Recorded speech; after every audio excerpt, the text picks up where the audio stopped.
Tito capítulo 2,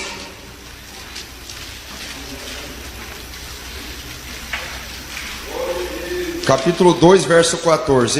Eu vou aproveitar que é um texto bem conhecido, que nós ouvimos bastante. Sobretudo eu, desde a minha infância, tenho escutado bastante esse versículo.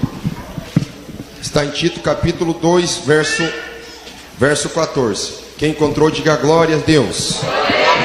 Tito capítulo 2, verso 14, diz assim: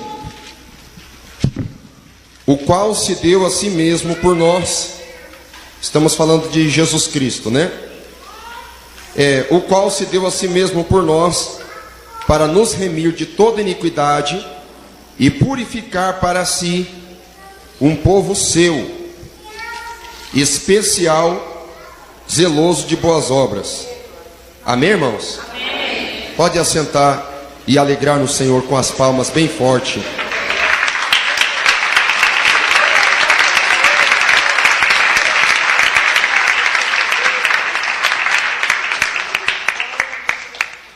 Queridos irmãos e irmãs, o capítulo 1 fala da missão muito séria de Tito, de levantar alguns cargos e colocar algumas coisas em ordem na igreja de Creta, na região da Grécia. Capítulo 1 fala da responsabilidade do presbitério. O que significa o presbitério? É uma função administrativa, não deixa de ser, mas é uma função ministerial também, não deixa de ser, mas é uma função espiritual muito gloriosa. E não tem nenhum presbítero aqui hoje, e não tinha nenhum presbítero na quinta-feira passada. Então a gente só vai dizendo mais ou menos assim: Deus, manda mais, Deus, Deus. Só que hoje aqui a palavra não é para presbítero necessariamente. A palavra hoje é dirigida a 4 grupos de pessoas. São os irmãos idosos, as irmãs idosas, as irmãs mais novas e aos servos. Eu falei 4, acrescenta mais uns 5, e aos jovens também. Tito, ele recebe a incumbência de ensinar essas pessoas, porque a igreja, ela não pode ser categorizada, ou dividida, ou estratificada por faixa etária. É claro que eu acredito na validade de métodos para ensinar de uma forma mais didática o evangelho para criança, o evangelho para adolescente, para jovem, para adulto e para idoso. Eu acredito na boa vontade de se elaborar métodos para atender essas faixas etárias.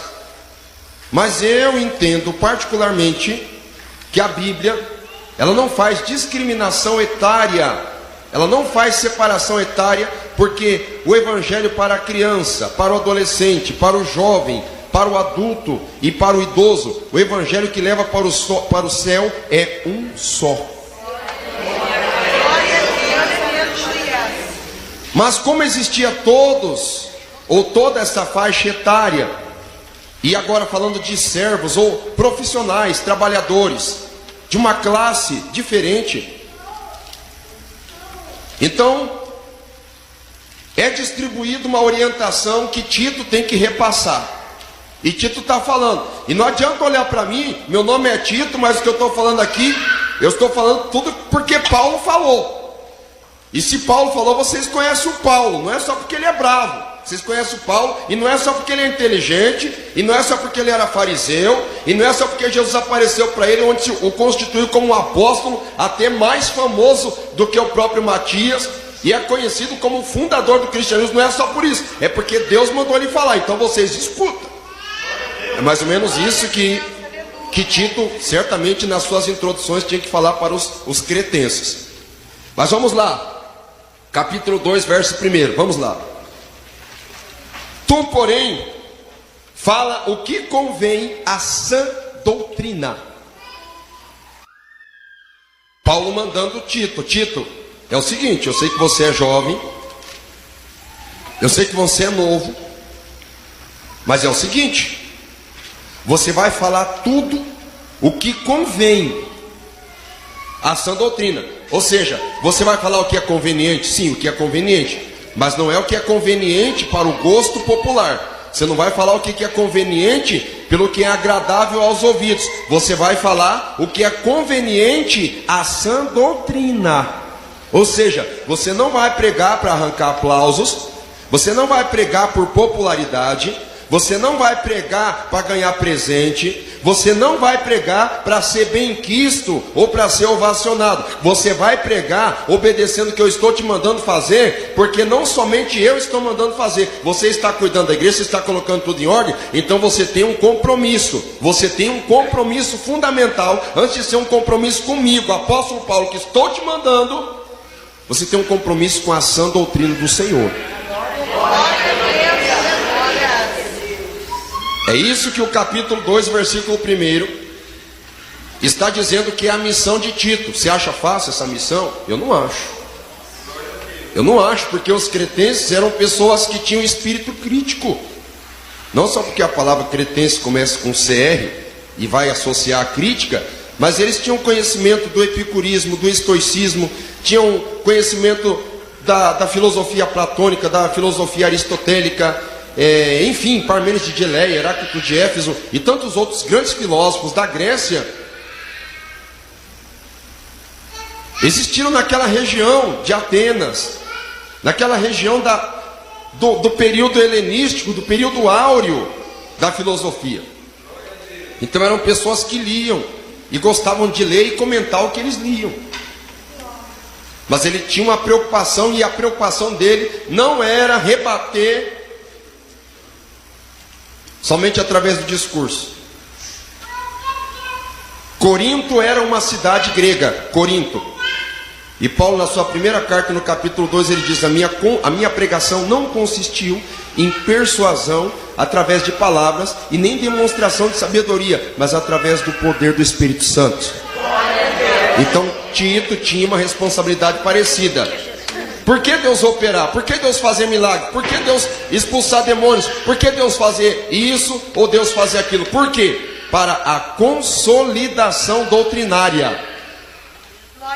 Sabe o que é a consolidação doutrinária? Para o povo entender a vontade de Deus, para o povo andar em santidade, andar em santificação. Essa é a vontade de Deus, a nossa santificação. E quando se fala de doutrina, às vezes a gente pensa assim: doutrina, meu Deus, lá vem chumbo grosso. Sabe o que significa doutrina? A doutrina vem de um radical, doute, de um radical doute. E você conhece alguém que é doute? Nefrologista é doute. Um professor de história é doute. Um grande professor acadêmico de nutrição é um doute. Doutor. O que é doutrina? O que é doutor? Aquele que é versado para ensinar. O que é doutrina? Ensinamento. Então Tito tinha uma missão. Qual que é a missão? Viver só pregando contra o pecado, viver pregando sobre os costumes do povo, mudando o costume deles, tentando judaizar o costume deles. Não, não é só isso. É tudo isso e muito mais. Doutrina. Quando se fala doutrina, às vezes nós pensamos que doutrina é só o estudo das vestes. Quando se fala de doutrina, parece que doutrina é só o estudo de combate à televisão. Não é. Doutrina é tudo isso, mas é muito mais. Doutrina tem que falar doutrina da salvação, doutrina dos dons, doutrina da regeneração, doutrina do novo nascimento, doutrina da trindade, doutrina de Deus. Tem vários conceitos que vão englobar e funcionar como sendo o conceito de doutrina. Usos e costumes são doutrinas também. Eu sei que talvez alguém olhe para mim e pense assim: e tu gosta de falar sobre isso? Gosto mesmo, não vou negar. Mas doutrina não é só isso. Doutrina não é só isso. Paracletologia, por exemplo, doutrina do Espírito Santo, doutrina extraordinária, maravilhosa, e tem que ser falado. O que é doutrina? Ensinamento. Tito tinha uma incumbência. ensinar. Ensinar. Dá um glória a Deus aí. Não é verdade? O trabalho de Tito era esse: ensinar. Tu, porém, fala o que convém à sã doutrina. Por que sã doutrina? O que é alguma coisa sã? Isenta de doença. O que é alguma coisa sã? Isenta de defeito. O que é alguma coisa sã? Alguma coisa que é sadia, alguma coisa que não é enferma. Existe a doutrina sã. Doutrina sã. Mas existe doutrina de demônios. E existe doutrina de homens. Então o que é a doutrina sã?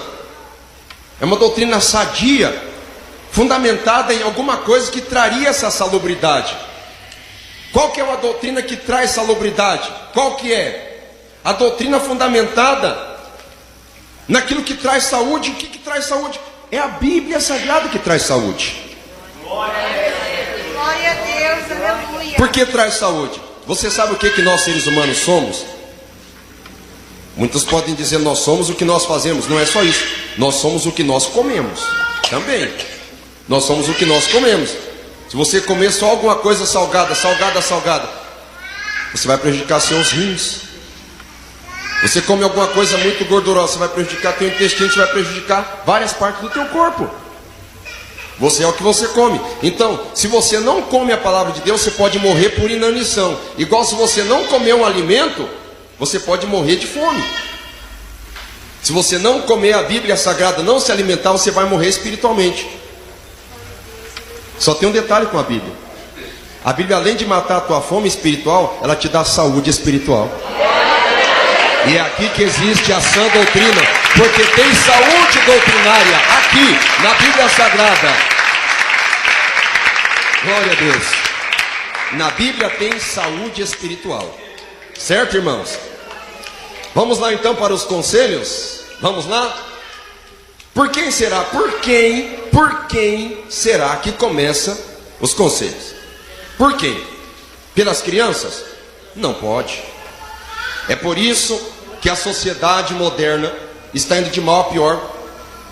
É por isso que o reinado de Roboão, filho de Salomão, caiu por terra. Sabe por que o reinado de Roboão caiu por terra? Você sabe? Você sabe? Claro que você sabe. Porque ele deu ouvido aos mais jovens e ignorou a experiência dos mais velhos.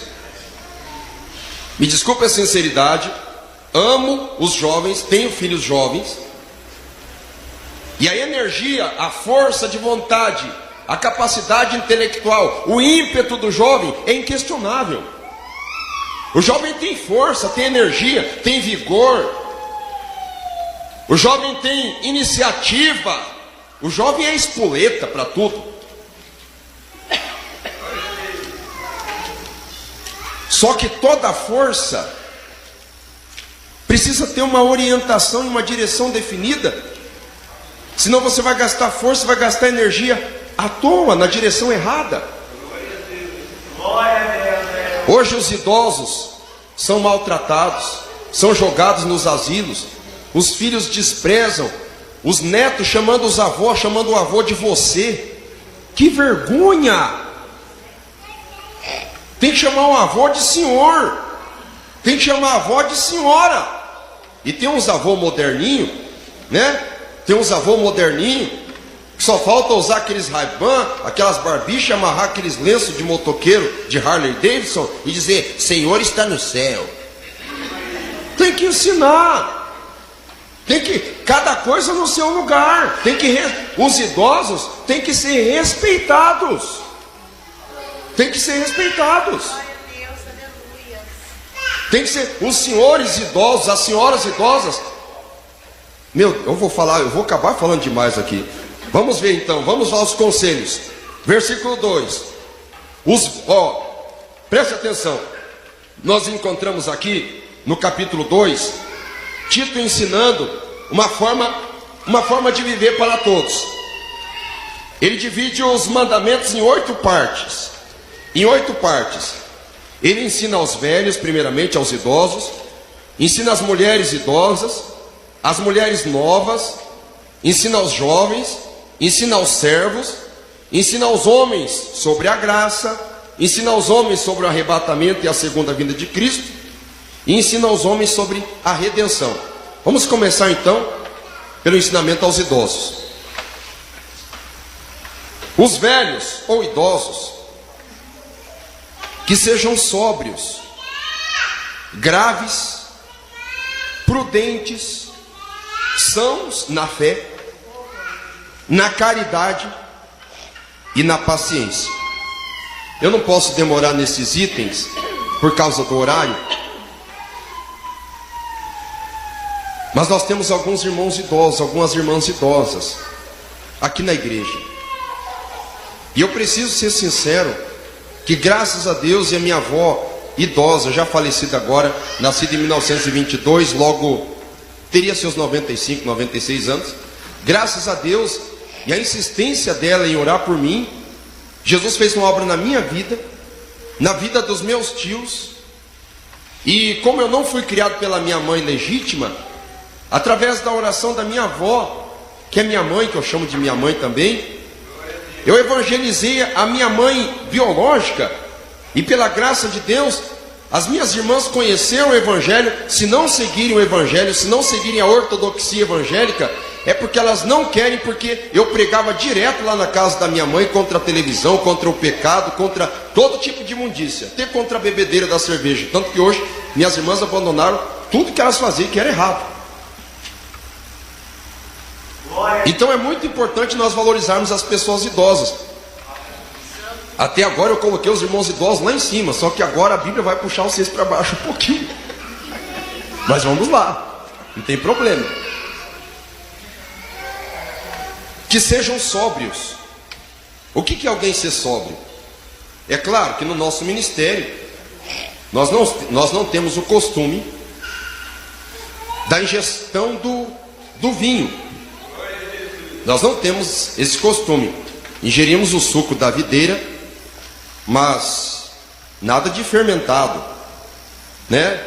Então a sobriedade está relacionado à abstinência de alguma coisa alcoólica. Mas a sobriedade também está relacionado, quando a Bíblia diz ser sóbrio e vigilante, Pedro não está falando com alguém bêbado. Pedro está dizendo de sobriedade no sentido de vigilância. Então está dizendo para as irmãs e os irmãos idosos, deixa eu virar para cá também, para não dizer que eu estou falando só do lado de cá.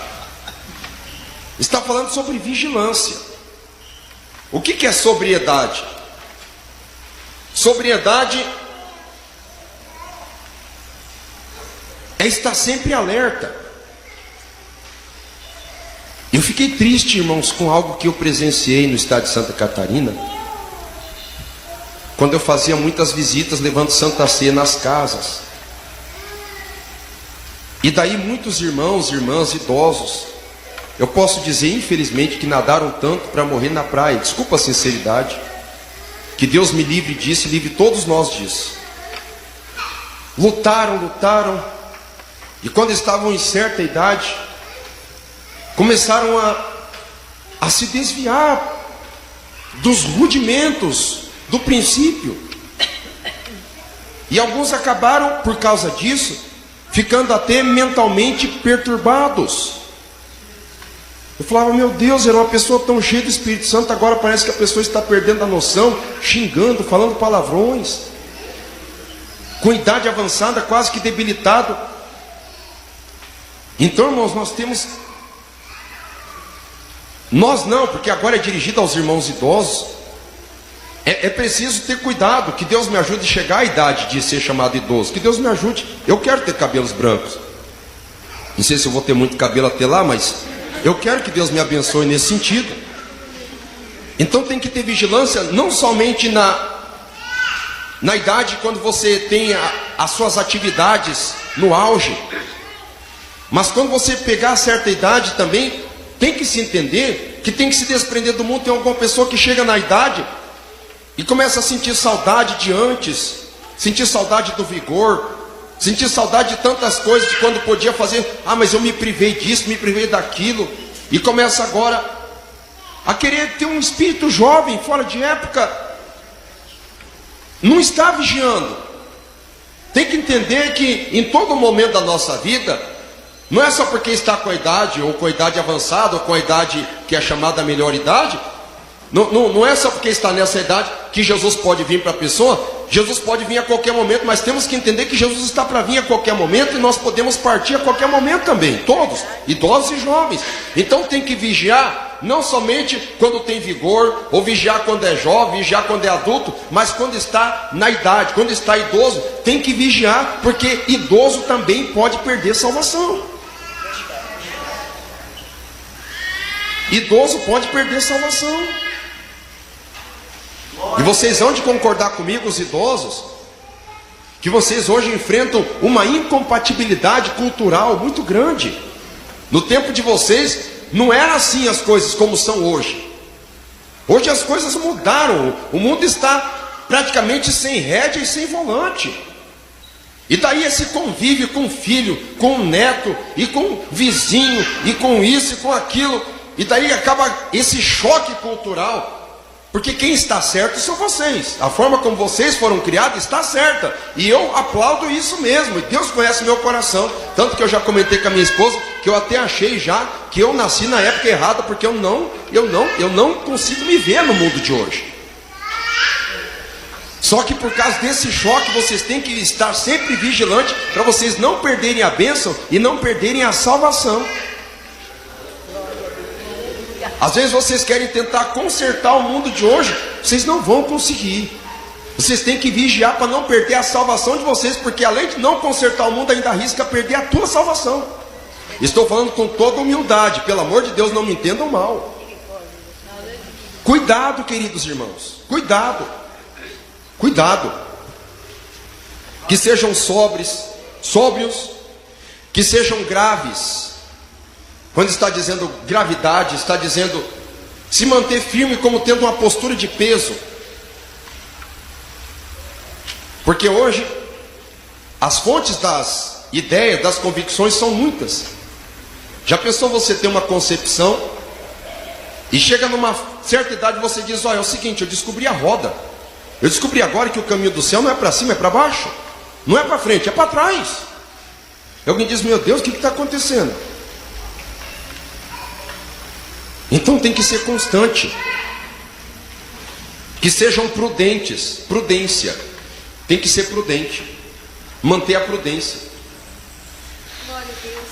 Irmãos, eu sei que nós temos que ter um bom humor, ser alegres. Mas tem algumas pessoas que chegam a uma certa idade. Por exemplo, eu vou falar, eu sei que eu sou piazão, sou molecão, mas eu tenho feito muitas visitas para muitas pessoas. Que às vezes a pessoa era receosa de contar uma piada numa época, daí diz assim, parece que está tudo diferente, o que era pecado não é pecado hoje mais. Eu vou contar essa piada. Ele puxa uma piada lá daquele tempo, e daí ele contou a piada. As pessoas deram risada, talvez não era uma piada suja. Só que daí na consciência a pessoa pensa, puxa, segurei tanto tempo, agora falei isso. Quer saber de uma coisa? Se eu falar um palavrão também não vai ter problema nenhum. Quer saber? Se eu fazer uma visita em outro ministério, quando antes eu não fazia, agora eu vou fazer. Quer saber? Já que fulano me incomodou tanto tempo, pois agora eu vou pegar minha bengala, pois agora nós vamos acertar.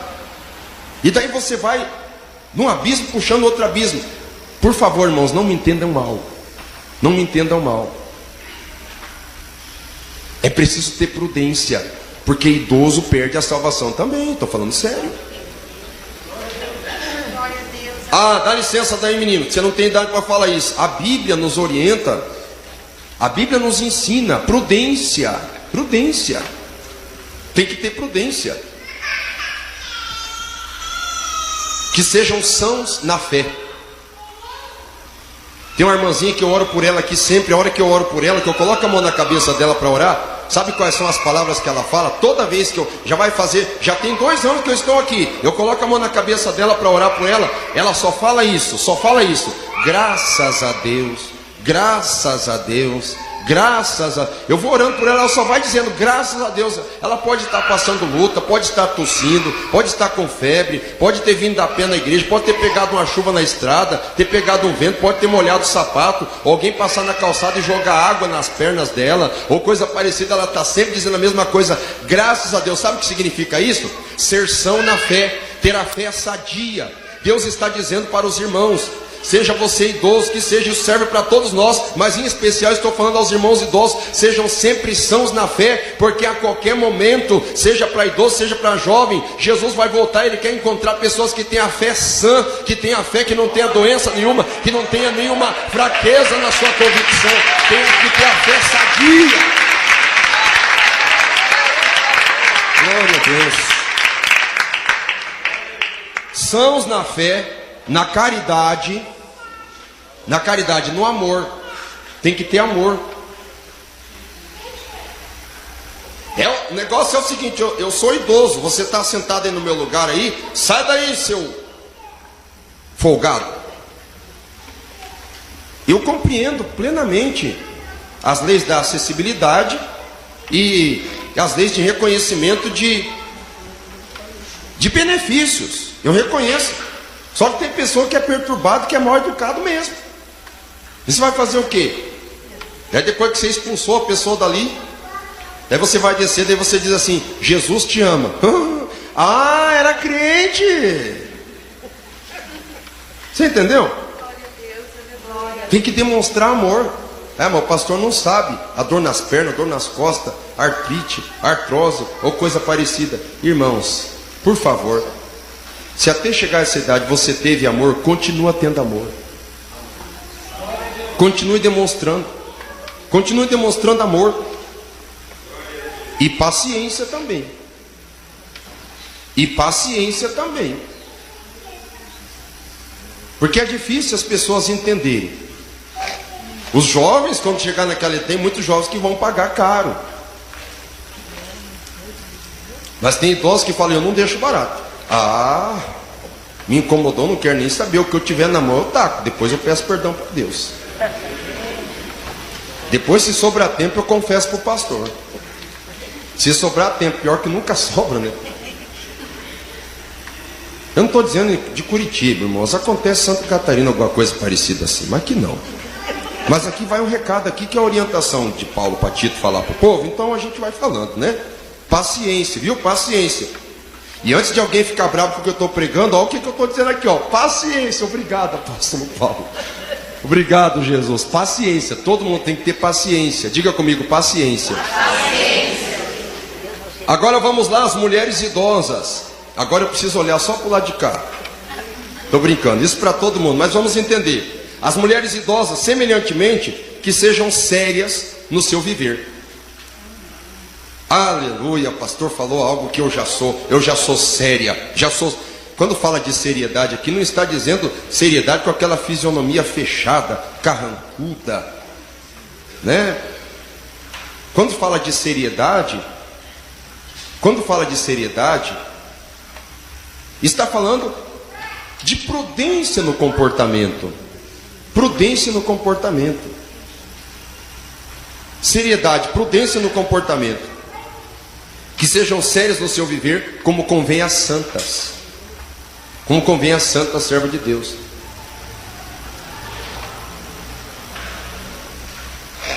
Uma serva de Deus séria, ela não vai gastar nem perder seu tempo passando para frente besteira de WhatsApp. É um equipamento muito útil. Eu tenho minha tia, ela tem 60 anos, ela tem o WhatsApp. Ela falou, e aí, quando que você vai abrir um WhatsApp? Eu falei, tia, tenha dó de mim. Se eu abrir um WhatsApp, o que será da minha mente, da minha cabeça? Eu não vou conseguir atender o WhatsApp. Eu não tenho. Minha tia tem, e é útil. Ela conversa com todos. Agora entenda o seguinte, irmãos. Quando você está falando de seriedade, é para ser bem seletivo, para as pessoas entenderem, ó, nada de brincadeira comigo, que eu sou uma serva de Deus. Respeita a minha idade e respeita a minha opção. Eu escolhi ser serva de Deus e ser uma serva de Deus séria. Pastor, eu não posso ter WhatsApp? Claro que você pode. Mas você já vai colocar, nem que seja lá no teu perfil. Não precisa você colocar no perfil um dia que você chupar limão. Não precisa. Mas pelo menos você coloca alguma coisa que vai identificar que você é uma serva de Deus séria. Uma serva de Deus séria. Seriedade como convém às santas. Não caluniadoras. Que gostam de caluniar, que gostam de falar o que não viu. Ou de reverberar o que escutou, burburinho, fofoca, buchicho, né? Que nem lá diz lá no Rio Grande do Sul. Ah, pastor, mas a única diversão que eu tenho, não tem novela. Eu não tenho nada, pastor. Eu vou fazer o quê? Eu vou fazer uma fofoquinha. Deus perdoa. Não pode ser caluniadora. E como coça a língua, todos nós, vamos falar aqui entre nós, não coça a língua para você passar para frente uma fofoca interessante. Só que toda fofoca interessante, ela é interessante só para o capeta, porque para nós ela nunca soma nada. Eu não consegui ficar mais gordo, nem crescer, e nem ficar melhor de vida através de uma fofoca que eu escutei ou que eu passei para frente. Alguém aqui conseguiu? Não consegue. Então tem que se cuidar para não ser caluniadora, porque a fofoca vem com muita facilidade. Não dadas a muito vinho. Volto a dizer, no nosso ministério não há necessidade de tocar nesse assunto, mas talvez até haja, né? Deus sabe. Mestras no bem, ou seja, que saiba ensinar, que saiba dar bom conselho, que saiba dar bom conselho, para que ensine as mulheres novas. Opa, estamos entrando em outra categoria. Para que ensine as mulheres novas a serem prudentes, ensinar as mulheres novas a serem prudentes, a amarem seus maridos. Aí as irmãs novas aí, ó, aprender a amar seus maridos, amar a seus filhos, a serem moderadas, né? Moderada em tudo, moderada nas palavras, moderada nas vestes, moderada no trato, moderada no gasto mensal, moderada, enfim. Você está vendo a responsabilidade das mais idosas? É isso mesmo. Ensinar. Alguém diz assim: ah, pastor, mas isso aí vem de berço, isso aí deve ser o marido. Mas sempre você vai ter um contato com uma irmã idosa, e ela sempre vai ter alguma coisa de Deus, se ela for uma serva de Deus, para falar para a irmã que é mais nova. Sempre ela vai ter uma experiência. A serem moderadas, castas, boas donas de casa, sujeitas a seu marido. Ei, pastor, nem começa. Nossa, dê um sorriso para ele. É isso mesmo, isso é a palavra que está falando aqui. Sujeitos a seu marido, a fim de que a palavra de Deus não seja blasfemada. Já falei tudo para as irmãs mais novas, né? Agora tem uma palavra aqui para os jovens, versículo 6. Exorta semelhantemente os jovens que sejam moderados. O que os jovens ser moderados? É não ser escandaloso, não ser espalhafatoso. Moderado no que, pastor? Ora, moderado no que? Tem jovem que escandaliza, começa a ter no corte de cabelo, ele escandaliza. Tem jovem que é escandaloso na risada dele. Ele se sente tão bonitão que ele dá risada tão alto que todo mundo vê que ele chegou. Ele quer usar um sapato vermelho para todo mundo ver que ele não está descalço. Ele quer usar uma roupa apertada para mostrar que ele deu uma engordadinha, ou que ele está um pouquinho mais forte, logo ele está pronto para casar, ou coisa assim, né? Escandaloso. Tem que ser moderado. O que é moderado? Temperado, com bons modos. Jovem tem que ter bom modo. Ah, pastor, é que eu quero chamar a atenção. Escuta, jovem querido, pelo amor de Deus, chamar a atenção do quê? Ah, tem que chamar a atenção. Ó, escuta, existe um problema sério com o jovem. Muitas vezes a jovem, ela quer chamar atenção para casar, e às vezes o jovem quer chamar atenção para casar. Ô pastor, mas isso não é natural? É claro que é natural. Só que tem que ter muito cuidado com a forma como se chama atenção para se casar. Há jovens que apelam. Elas apelam para o corpo. Elas querem apelar. Elas querem usar aquelas roupas bem apertadinhas, aquelas roupas decotadas, saia curta. E daí anda e vai andando e vai jogando o cabelo para cá. E coitado do cabelo, a hora que está para cá, joga para cá o cabelo aqui. E daí daqui a pouco já não se conforma, já joga para cá. E daí já joga para baixo aqui e vai, né? E fazendo aquele barulhinho do salto, poque, poque, poque, poque. Em outras palavras, cheguei. Daí o rapaz olhou para ela, gostou. Ótimo. Essa é a mulher da minha vida. Só que chamou a atenção o porte físico. Chamou a atenção o decote. Chamou a atenção a saia vestida e prensada a vácuo. Daí eles têm um filho. 2, 3, 4. O que chamou a atenção foi o corpo dela. Daqui a pouco ele começa a voar.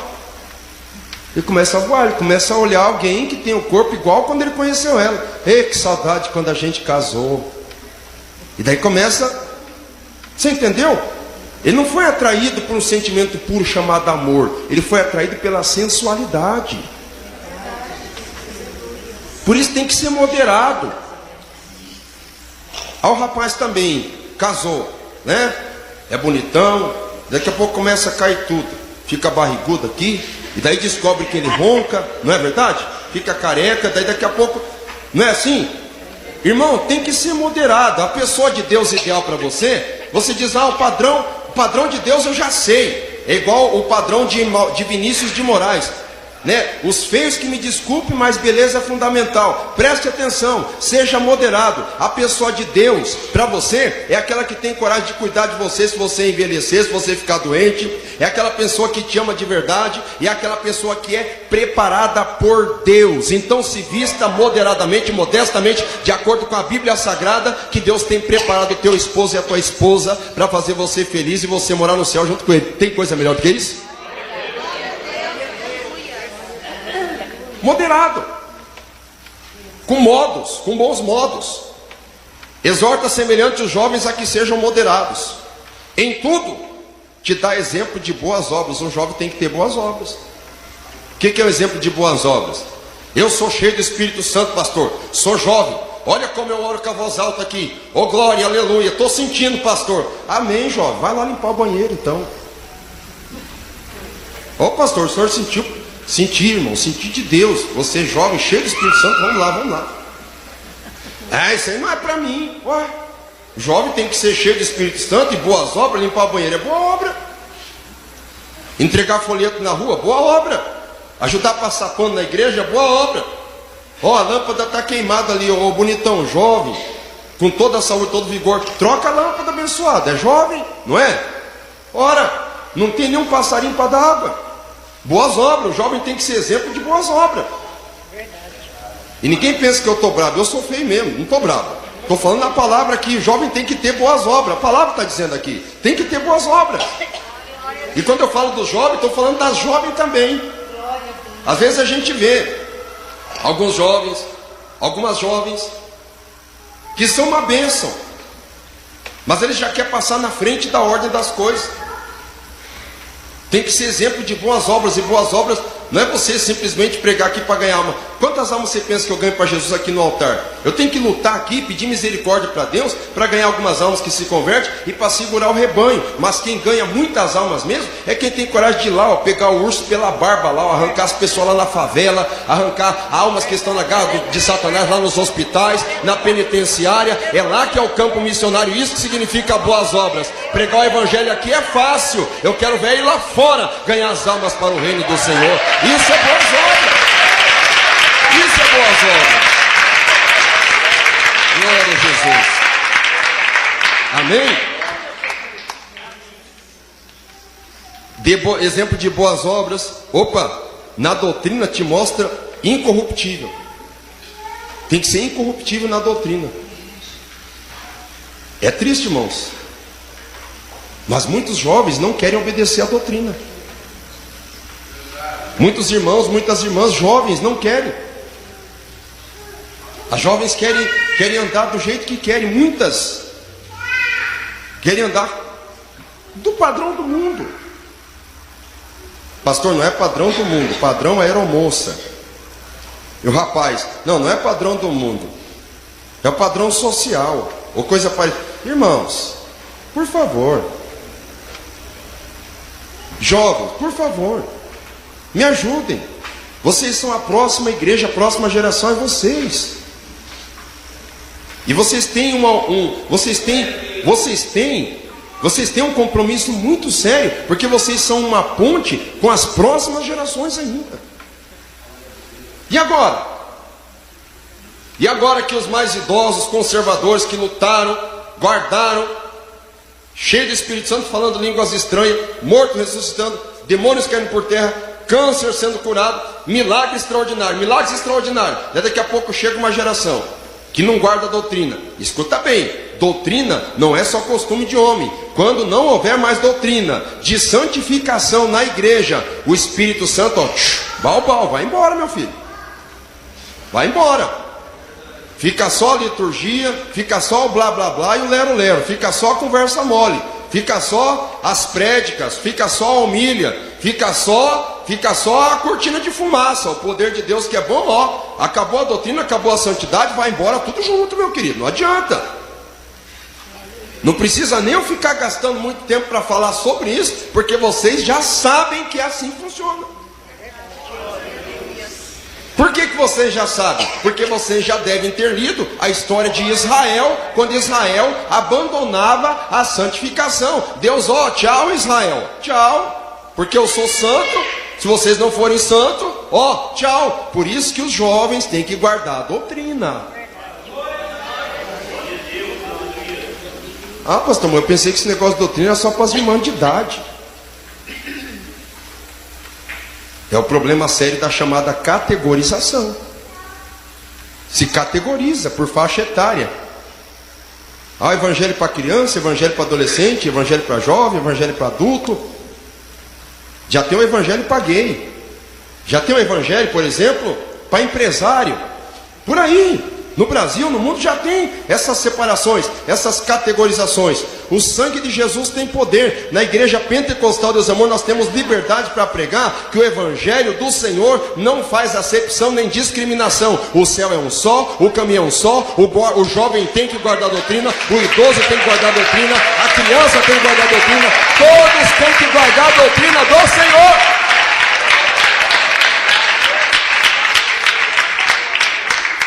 Quem dá glória a Deus? Na doutrina mostra incorrupção, gravidade, sinceridade. Está falando tudo para os jovens, jovens. Talvez seja a minoria os jovens, mas a minoria, Deus decidiu pegar aqui nessa noite. Eu vou falar, vocês precisam ouvir, porque vocês já estão guardando a doutrina. Vocês vão ter mais força do Senhor ainda para permanecer guardando o que vocês já estão fazendo. Linguagem sã e irrepreensível. O que é uma linguagem sã? Palavras sadias. O que é uma palavra irrepreensível? Isenta de gírias, isenta de modismos, isenta de neologismos. O que é neologismo?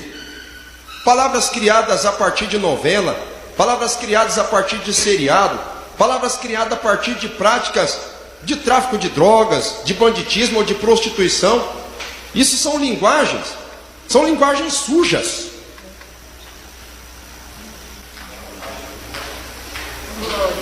Linguagem baixa. Será que a Bíblia fala de gíria? Será que a Bíblia fala em linguagem baixa? Alguém que vem me dizer que o crente é ignorante, irmãos? Que Deus me perdoe, mas tem que ir para a cadeia e ficar preso um dia lendo a Bíblia o dia inteiro. Porque a Bíblia está cheia de palavras que você precisa do dicionário para você entender o que está ali. Qual que é a finalidade disso? Deus quer de nós erudição. O que é erudição? Sabedoria. Palavra de diplomata. Nós somos embaixadores de Cristo. Nós não fomos chamados para falar o que o mundo orienta. Embaixadores de Cristo. Glória a Deus. Pastor, Deus está falando com os jovens. Não é só com os jovens não, Deus está falando com nós todos. Linguagem sã e irrepreensível, para que o adversário se envergonhe. O que isso quer dizer? Que quem coloca palavrão, gírias, palavras torpes, palavras chulas, palavras... Meu Deus. Falar nisso tem que ter cuidado até como a gente relata algumas coisas. Tem vezes que você diz assim, é tal coisa que aconteceu, eu vou falar do jeito que me veio na boca para me falar, e foi assim que aconteceu mesmo, Deus sabe. Não é assim. Paulo falou assim, ó. O que eles fazem em oculto, até o falar é torpe. Tem coisas que você nem pode nem falar. Tem coisas que você viu, aconteceu tal coisa. Ué, como é que aconteceu? Você quer ver o capeta ficar envergonhado? Ô irmã, como é que aconteceu? Conta pra mim. Ô irmão, aconteceu tal coisa. Você viu? Conta para mim. Você só diz assim, ó, o sangue de Jesus tem poder. Mas você não viu? Conta os detalhes. Fala. Se você for contar os detalhes, é o que o capeta quer. Que você fale um palavrão, que você fale uma coisa suja, que você glorifique o que o capeta realizou através de alguém. Ponto, você só fala assim, ó, o sangue de Jesus tem poder. Oh, esse crente é fanático. Deus lá do céu dizendo, não, esse aqui é meu crente salvo, meu crente fiel. Esse é meu crente que vigia. Esse é meu crente que não empresta a tua língua para as palavras torpes. Aleluia! Quem dá glória a Deus? Linguagem sã e irrepreensível para que o inimigo, para que o adversário se envergonhe, não tendo nenhum mal de dizer de nós. Ah, pastor, mas o que eu vou querer saber do diabo? O que ele vai falar de mim? O que não vai? O capeta é capeta mesmo? Ah, quem dera fosse assim. O capeta trabalha como um promotor de acusação. Se fosse assim de dizer, ah, Deus não vai dar ouvido para o capeta, Jó não teria passado o que ele passou. Pedro, por exemplo, o Satanás falou assim, oh meu Deus, já que o Senhor é o único Deus que existe mesmo, o Senhor não me deixa eu dar uma cirandada no Pedro? Uma cirandada tipo o que, capeta? Ah, eu quero cirandar ele que nem o trigo. Você sabe como é que ciranda o trigo? Você coloca o trigo na peneira e você bate, e bate, e malha, e malha, e bate, e bate. Depois você começa a peneirar aqui assim, ó. Depois que você peneirou, você dá uma chacoalhada e bate de novo, bate, daí passa. Cirandar, isso é cirandar, colocar numa ciranda, num tipo de uma peneira arredondada. Satanás pediu isso. E tem muitas bênçãos que Deus quer derramar sobre nós. Está lá o promotor de acusação, Satanás, com o dossiê, com toda a documentação preparada. Ele fez isso, fez aquilo. Olha a palavra dele, olha a palavra dela. Quer ser usado na palavra, mas fora do altar, o tanto de palavrão que fala. Usa ele, dá o dom da palavra para ele, para você ver se um dia que ele estiver pregando não vai escapar uma palavra pesada lá no altar. Dá o dom para ele, para você ver. Deus fala, ô Satanás, você é sujo mesmo, você é derrotado. Só que Deus não se deixa escarnecer, irmãos. Não é questão de Deus dar ouvido ou não dar ouvido para o diabo. A questão é de nós fecharmos as brechas e arestas. Glória a Deus, aleluia. Quem entendeu da glória a Deus? Quem entendeu, diga aleluia. Verso 9. Exorta os servos a que se sujeitem a seu Senhor e em tudo agradem, não contradizendo. Aqui a palavra servos é porque existia até a escravidão. Existia quem trabalhava por alimento, quem trabalhava por roupa, e quem trabalhava num regime assim de salário, ganhando saco de sal, de arroz, de trigo, de cevada, coisa parecida. Jornaleiros, ou até quem trabalhava mesmo para viver, porque não tinha para onde ir, e para não morrer de fome por aí, trabalhava ali, já era o funcionário, era o servo, dormia, não passava fome, não passava frio, nem sede, nem nada. Tinha uma vida estável, mas tinha que trabalhar. E muitos desses se convertiam. Lá na Grécia mesmo, eram chamados cidadãos, tinham cidadania. Só que muitos se rebelavam. E daí o patrão dizia assim, o que aconteceu com você? Hoje eu sou livre. Você é livre? Como assim você é livre? Você tem que trabalhar para mim? Não, eu sou livre porque Jesus me libertou. E você fique quieto. Ah, então tá bom, você vai passar fome, sai fora da minha fazenda. Em vez dele ganhar o patrão para Cristo, ele deixava o patrão tão furioso que dava vontade de açoitar ele até matar. Não, eu sou livre. E desde agora ninguém mais me incomode, porque no meu corpo eu levo as marcas de Cristo. E você é um pagão, você é um profano. Não, eu não sou profano nem sou pagão, eu sou o teu patrão. Meu patrão é Deus. É um bom comportamento de um servo? Então Tito tem essa orientação, essa instrução. Exorta os servos a que sujeitem a seu Senhor em tudo e agrade ele. Agradar ao Senhor. Pode notar que Senhor aqui está com letra minúscula, o S com letra minúscula. Agrade ao seu Senhor e em tudo agrade, não contradizendo. O que é contradição? É o que eu falei. Ele dizia que era cheio do poder de Deus, cheio do Espírito Santo, a hora que o senhor dele, a hora que o patrão, a hora que o latifundiário, a hora que o senhor de engenho, ou a hora que o proprietário de terras,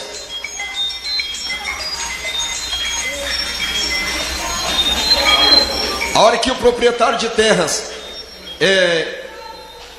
chamava atenção por alguma coisa errada dele, tudo que ele tinha pregado, tudo que ele tinha ensinado, ele se contradizia. Porque nós falamos uma coisa importante. mas a gente viveu o que a gente prega, ou às vezes não precisa nem pregar, só o nosso testemunho de vida já é uma pregação extraordinária. Não se contradizendo, não defraudando, porque tinha servo, que ele era servo, trabalhava o dia inteiro. Quer saber, eu sou escravo mesmo, eu vou roubar 10 quilos desse milho aqui, e se o patrão incomodar, eu trago e deixo só o sabugo jogado na porta dele. Eu sou servo, estou trabalhando, sol a sol aí. O que é defraudar?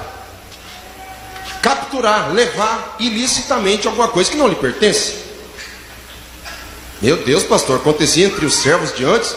Acontecia entre os servos, acontece entre alguns brasileiros também, ué. Na política não existe? Pastor, esses políticos terríveis, irmão, esses políticos que roubam a chave de fenda, que roubam alicate. Ué. Esses políticos terríveis aí. Acontece. Isso é defraudar. Cuidar. Temos que ser exemplo. Mas isso é para o servo, irmão. É aquele que presta serviço. É funcionário. É por isso que eu digo. Mesma coisa de um pastor, que ele recebe o seu salário, só que daí ele decide defraudar. Ele decide, de uma forma ou outra, se apropriar indevidamente do dinheiro da igreja. Ele está defraudando, porque ele não fez um acordo. Ele já não tem o seu soldo, considerando que ele fosse um soldado, ou ele não tem o seu salário, considerando que ele trabalhasse na seara do Senhor. E daí agora, além do salário que ele, de acordo comum, ele ganha, ele querer meter a mão aqui, arrancar dali, e contar uma história triste, porque isso, porque aquilo, e que Deus tem misericórdia, que tanta injustiça. E daí alguém levanta o dinheiro, está aqui, irmão, vou te dar um dízimo, vou te dar uma oferta para você pegar para você aí, para te sustentar, para te apoiar. Ele já para de chorar na hora, ele até enxuga as lágrimas com a cédula, né? Isso é defraudar, porque você tem um acordo, você tem um tratado. Isso funciona para você trabalhar. Você está trabalhando ali, você tem seu emprego, Deus te deu o teu emprego, você tem o teu trabalho, e daí você tem que trabalhar. Daí você vai lá, entra dentro do banheiro, tranca a porta e começa a dormir no teu horário de trabalho. Ou é o teu horário de trabalho, você faz de conta, você coloca, né, um lençol, um boneco ali, tem uma cortina, alguém pensa, como esse camarada trabalha, né? E você deixa lá, aquilo ali é um fantoche, e você não está nem, você sai para fora e deixa aquilo ali, só a sombra. Você está defraudando. Está defraudando. Se você é pago para trabalhar, tem que trabalhar, senão está defraudando. Isso serve para todo mundo, para todos nós. Dá um glória a Deus aí. Glória a Deus. Amém, irmãos? Não defraudando, antes mostrando toda a boa lealdade, para que em tudo seja um ornamento da doutrina de Deus nosso Salvador. Até você ser um bom funcionário no teu emprego, você está guardando a doutrina. Você viu? Você viu que doutrina não é só saia, não é só salto de sapato, não é só irmão usar shorts ou não. Doutrina é tudo, é muito amplo esse campo de doutrina, muito amplo. Até você ser um bom funcionário, você está guardando doutrina. Verso 11. Porque a graça de Deus se há manifestado, trazendo salvação a todos os homens. Graças a Deus, a todos os homens. Por isso que não dá para você ter ódio de muçulmano. Você não pode ser xenofóbico com relação aos chineses. Não pode existir preconceito racial com relação a africanos, nem a europeus, nem a nenhum tipo de etnia. Porque Deus tem salvação para o macumbeiro, para aquele que se prostitui, para aquele que já assassinou, para o homossexual. Deus tem um plano de salvação e Deus tem um propósito de salvação com todos os homens. Todos os homens. Ensinando-os, olha só, já que a salvação é para todos os homens, Paulo diz para Tito, ensina eles, ensinando-nos que se renunciar à impiedade e às concupiscências. O que é concupiscência? É aquele calor diabólico de pecar, é aquela sede diabólica de pecar, é aquela insistência carnal de pecar. O nome disso é concupiscência. que eu cresci escutando que era concupiscência, mas não é concupiscência, é concupiscência. Não é nenhum tipo de ciência nem arte também, é concupiscência. O nome desse calor exagerado, é a tentação, é Deus que tem a misericórdia, que é, quando eu vi eu já fiz, é um impulso, é um ímpeto, é um instinto. Não, instinto, quem tem é animal. Você é uma nova criatura em Cristo, e os que estão em Cristo, nova criatura é verdade? Então dá uma segurada aí, em nome de Jesus. Pastor, mas eu não consigo. Então se enche do Espírito Santo que Ele te ajuda. Quem dá um glória a Deus aí? Ensinando-nos que, renunciando à impiedade e à concupiscência mundana, vivamos neste presente século. Pastor, então entendi. Nós estamos livres, porque a palavra está dizendo neste presente século, é no século que Paulo viveu. Calma lá, porque a palavra século aqui, na tradução original do grego, é cosmos. E a palavra cosmos significa mundo. Então vivamos neste presente mundo, não é só para o tempo de Paulo, é para o tempo de Paulo e para o tempo de agora também. Vivamos neste presente século. Vocês estão entendendo o que eu estou falando? Vocês estão entendendo? Vivamos neste presente século, sóbria, justa e piamente. Não posso falar mais sobre isso, não tem mais tempo. Verso 13: aguardando a bem-aventurada esperança. Qual que é a bem-aventurada esperança? A salvação, o arrebatamento da igreja e o aparecimento da glória do grande Deus e nosso Senhor Jesus Cristo. Esperar o aparecimento de Cristo. Quem está esperando Jesus voltar aí? Amém? O qual se deu a si mesmo por nós. Esse versículo é maravilhoso, como todos os outros, mas é lindo demais. O qual se deu, estamos falando de Cristo aqui. O qual se deu a si mesmo por nós. Diga assim, por nós. Para nos remir de toda iniquidade. Olha a finalidade que Jesus se deu por nós, para nos remir da iniquidade.